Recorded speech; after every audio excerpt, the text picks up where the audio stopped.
Chapters already has actually gotten rid of me twice. This was a while ago, and I didn't know this, but according to the person whom I spoke to, you have to pay to put your book on the shelf. And my publisher's small; they're from the States, and they don't have X amount of thousands of dollars to just for the space to have one or two books on the shelf. So for major, well, they're not even bookstores anymore. They're cultural department stores, as they like to call themselves, right? And publishing, a lot of people don't realize publishing goes within cycles. So one year vampires will be popular, another werewolves will be popular, and another dystopian novels will be popular. So they try to find books at the time where they can really kind of make money, rather than putting millions and millions of dollars into marketing and then hoping that they make some cash. Authors don't actually survive off their writing. Before you're published, people tell you, oh yeah, once you're published, that's it, you're made, your career's gone, and you don't have to worry about anything.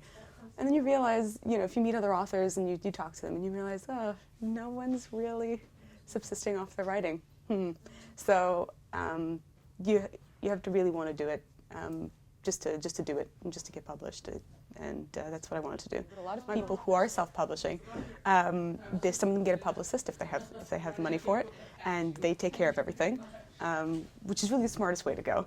And some people just end up doing all the social media stuff like Twitter, Facebook, and they gain a very slow following. It takes about 6 months to a year to gain any sort of following, and you have to update your blog. You have to have a blog. You have to. A lot of publishers offer things for free as well. So if you're self-published, they may have like a few free days for your book, or a lot of the times they'll go around to book bloggers and offer their books for review for free. Independent bookstores, no problem. But I've never had a problem getting my book on the shelf at an independent bookstore. I think you have to have some sort of a rapport and a little bit of a following, not masses of people, but there has to be some sort of interest in your book. I've been writing the series since 2002, and different books and things like that. I wrote 10 books, and I just wasn't happy with any of them. And so I wrote one book, which is horrible. And then I wrote another book after that, based on that horrible book. And I was decently happy with it. I self-published it just at the time, just to see what the response was. It got a good response, and it got good reviews. So then I decided, okay, I'll put it in for publishing. And I tried all the Canadian publishers, and I got very good feedback.